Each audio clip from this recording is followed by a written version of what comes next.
Maayong adlaw mga idol. So karong adlaw mag-harvest na pud ta sa atong vending machine diri sa isla. Pagdunggo na to mga idol, na adong tay vending machine dira mga idol. So proceedin ta sa atong trabaho diri mga idol nga mag-harvest. Ug naoni ang sulod diri mga idol. Abi na ko gamay ra, so natagak day no. Wala day na salud tanan sa atong butanganan. Sipyat pagkabutang mga idol, wala na salud. Kung salog pa ni mga idol, dili na ta magmanumanog punit ani mga sinsilyo mga idol no. So okay na lang po ni mga idol, bahalag manumano mga idol, kwarta man gihapon ni mga idol. So, kaya lang madugay lang to sa tong trabaho mga idol.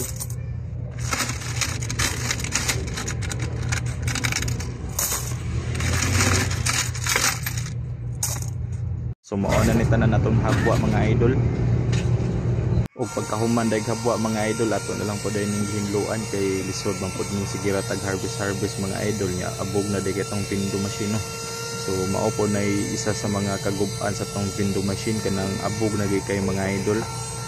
So naay possibility na mga idol nga magdaot atong board ana or ang atong coin slot dili na kaayo siya mo basa og coins ba. So magreklamo atong client. Ug mao ning ikaduhang vending machine mga idol, unahan lang ni sa katong una nato nga gi-harvestan no. So same lang gihapon mga idol, mag-harvest ta diri.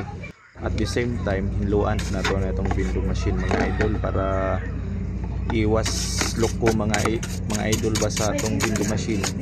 So abog kay na mga idol ato nang gi-brushan dara. So gubot yung wiring mga idol no.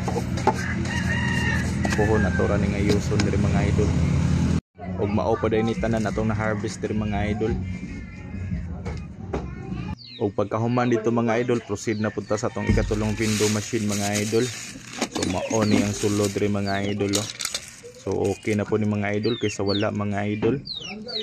Puno po ang butanganan nato mga idol. Welcome to my guys. Uy, ano akong kumpare oh. Manay tag-iya diri. nag-iikang yapon.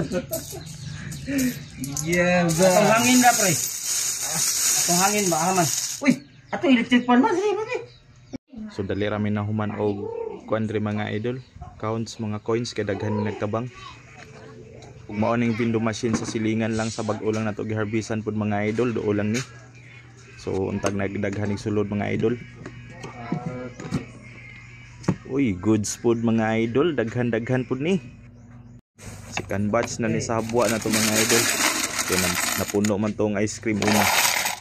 So ikaduha na ning batch mga idol.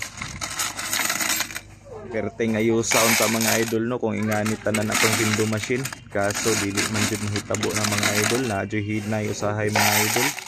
Or naapod tay mga area nga hinay jud ang income. Nagdepende ra po na sa area mga idol no ang kita nato sa tong vending machine.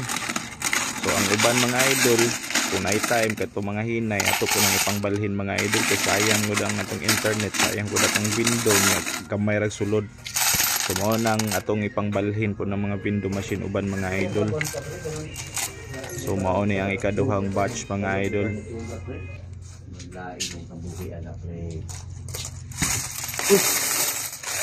Ko day ikaduhang hugna di ay.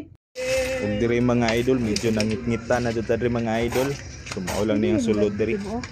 Uy di oy. Gawat so start na. Ug mao ni ang last nga vending machine atong harveston diri sa area mga idol. Medyo gamay lang ni diri mga idol kay daghan tira daw pre sa palibot. So okay na lang po ni mga idol sa nganing area kaysa wala no. So mao ni ang sulod mga idol. So katunga ra sa ice cream. Pero okay na na mga idol. Dire do? So mao na atong sulod diri mga idol. Daghan ting salamat sa pagtan-aw sa atong video. Bye bye.